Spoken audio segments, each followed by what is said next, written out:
Oke, Assalamualaikum warahmatullahi wabarakatuh. Apa kabar Anda semua? Oke, kembali lagi bersama Ustazah Rizka. Oke, untuk hari ini Ustazah akan melanjutkan pelajaran tematik kita, submateri IPA, organ gerak pada hewan.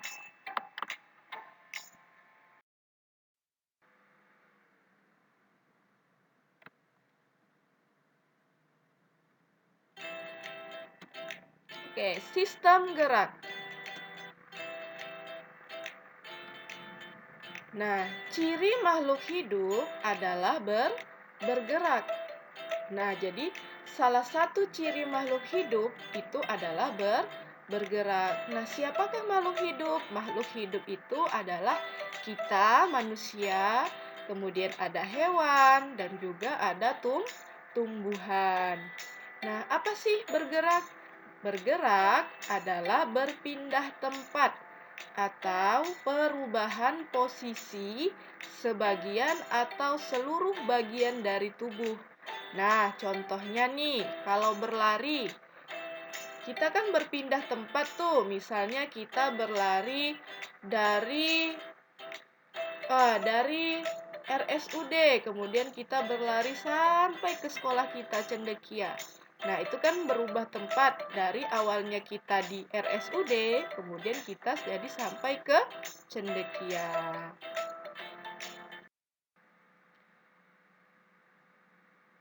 Oke, sistem gerak pada manusia.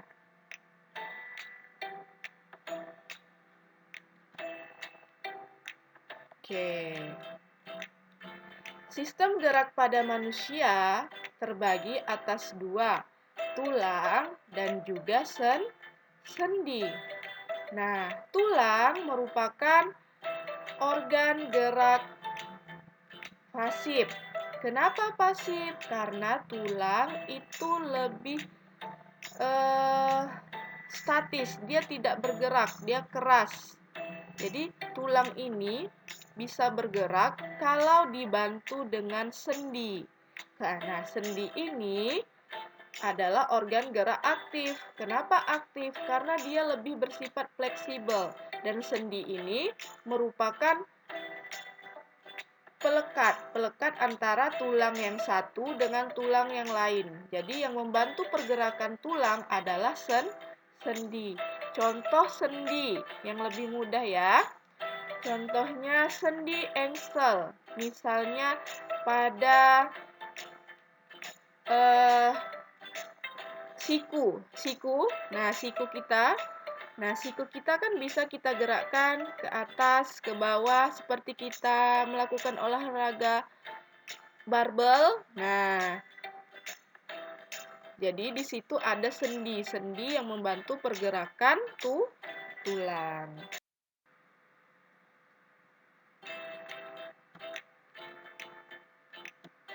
Oke, sistem gerak pada hewan darat. Nah, hewan darat ini contohnya misalnya kucing, kambing. Pokoknya hewan-hewan yang hidupnya itu ada di darat ya. Nah, ciri-ciri dari sistem gerak pada hewan darat itu yang pertama, tulang dan otot yang kuat. Nah, jadi tulang dan ototnya kuat. Contoh kuda. Nah, kuda itu mempunyai tulang dan otot yang kuat sehingga dia mampu berlari dengan cepat. Oke, yang kedua, kakinya ramping dan bersifat elastis. Nah, biasanya misalnya kayak kaki kuda tadi. Nah, kakinya kan lebih ramping tuh, lebih kecil. Nah, terus bersifat elastis. Elastis artinya dia bisa dengan mudah bergerak.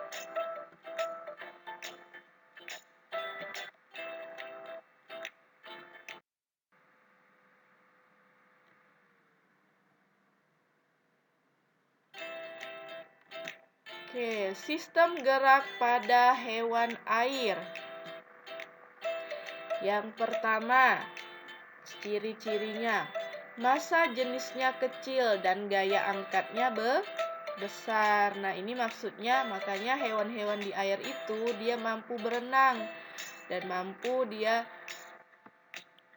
mempertahankan tubuhnya sehingga dia tidak tenggelam. Itu karena memiliki massa jenis yang kecil. Yang kedua, bentuk tubuh seperti torpedo. Nah, bentuk tubuhnya kan kayak torpedo tuh, sehingga dia mampu berenang dengan mudah dan lincah di air. Nah, yang ketiga, mengeluarkan gelembung-gelembung udara. Nah, kalau berenang kan kita ada keluar tuh gelembung-gelembung udara. Nah, jadi hewan-hewan di air memiliki 3 ciri ini. Nah, contoh hewan air tadi apa? Seperti ikan. Banyak ya jenis-jenis ikan. Oke, kita lanjut. Sistem gerak yang ada pada hewan di udara. Yang pertama, memiliki bulu tulang yang kecil dan berongga. Contoh hewan-hewan yang di udara apa? Contoh burung ya. Burung. Nah, burung itu kan memiliki bulu. Nah, terus tulangnya itu biasanya kecil dan juga berongga sehingga memudahkan dia untuk bisa terbang. Nah, seimbang dia di udara sehingga tidak jatuh. Nah, yang kedua, kaki dengan cakar. Ya, kakinya kan berupa cakar ya, kayak hampir sama kayak ayam sebenarnya ya. Kemudian rangka, tulang, dada, dan otot bersifat ringan dan kuat.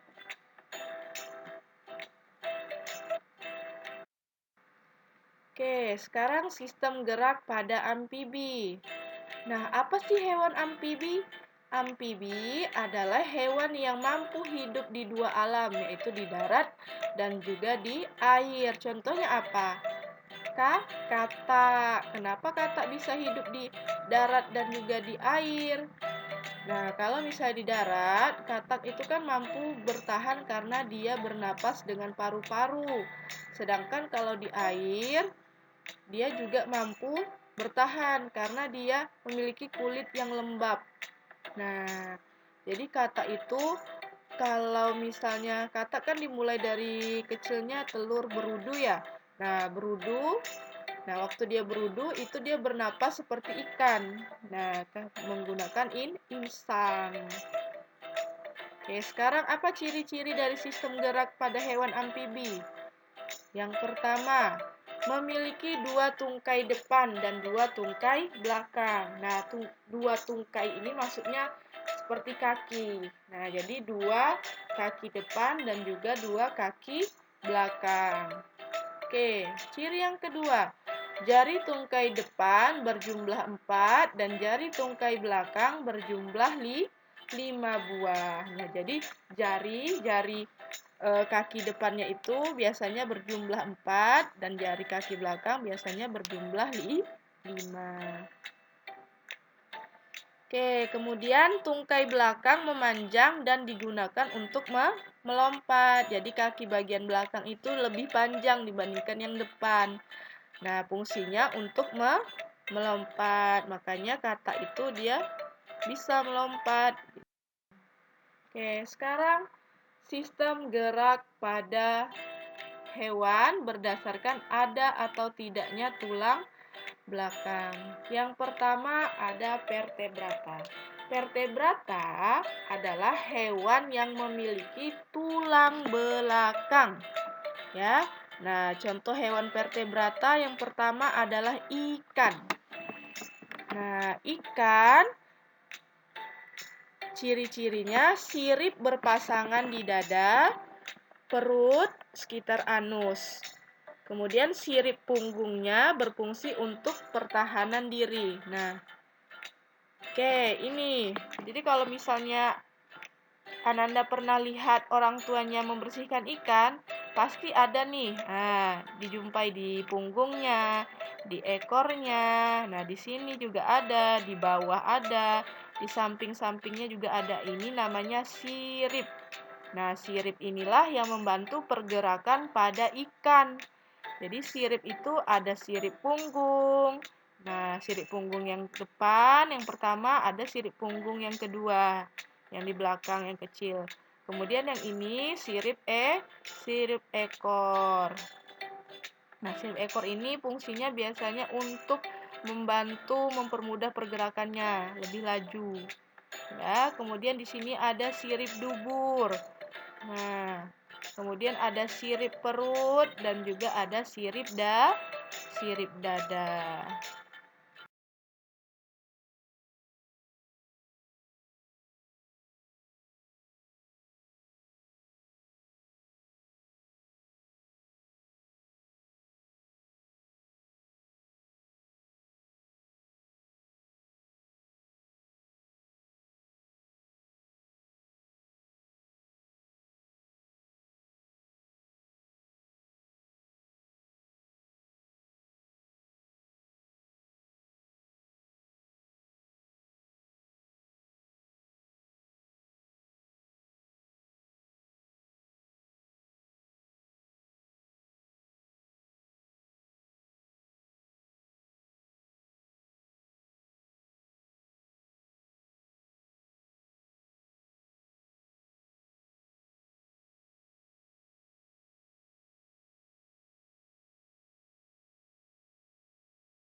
Oke, sekarang kita masuk reptil.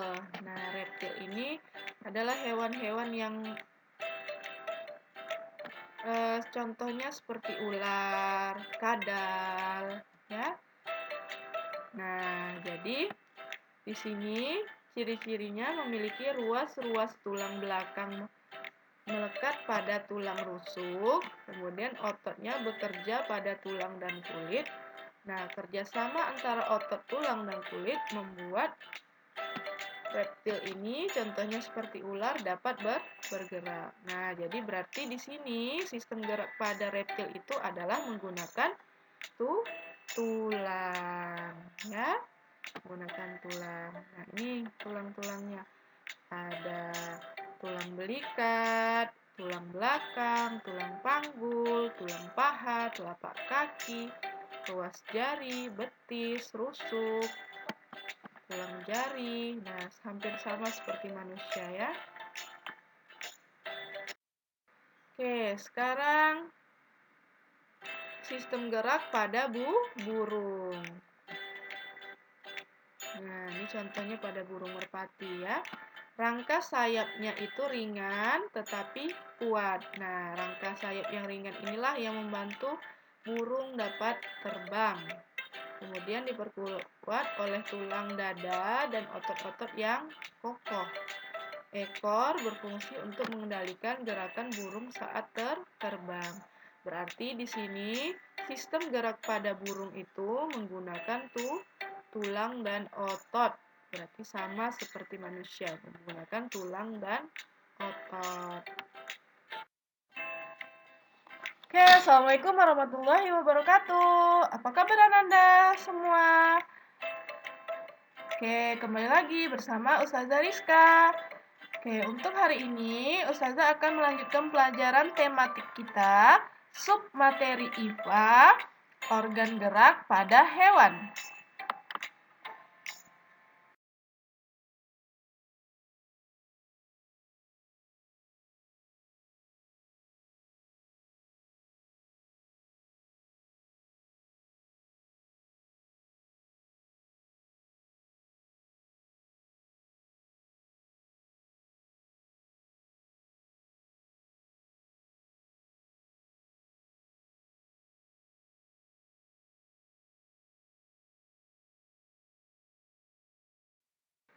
Oke, kita masuk mamalia. Nah, mamalia ini adalah hewan yang menyusui dan biasanya melahirkan dan memiliki juga daun telinga. Contoh seperti kucing. Kucing memiliki daun telinga, kemudian memiliki kelenjar susu untuk menyusui anaknya, kemudian juga melahirkan. Kemudian ada kuda contohnya. Nah, ciri-cirinya tulang kokoh dan kuat, otot-ototnya elastis dan kuat, sehingga kuda dapat berlari kencang. Ya, jadi dapat kita simpulkan bahwa mamalia ini organ geraknya menggunakan tulang dan juga otot sendi. Oke. Oke, demikian penjelasan Ustazah. Nah, jadi sekarang setelah penjelasan Ustazah tadi, tugasnya silakan kerjakan tugas di bawah ini. Oke. Yang pertama, kerjakan soal yang ada di buku tematik tema 1 halaman 14. Nah, yang kedua, mengapa tulang disebut sebagai organ gerak pasif, sedangkan otot disebut dengan organ gerak aktif? Nah, yang ketiga, apa fungsi masing-masing sirip? Ada sirip punggung, sirip ekor, sirip perut, sirip dada, dan sirip dubur pada ikan. Tadi sudah Ustazah jelaskan ya. Oke, silakan Anda kerjakan dan jangan lupa dikumpulkan. Pesan Ustazah tetap sama, tetap semangat, tetap rajin ibadah, tetap jaga kesehatan. Ustazah akhiri. Assalamualaikum warahmatullahi wabarakatuh.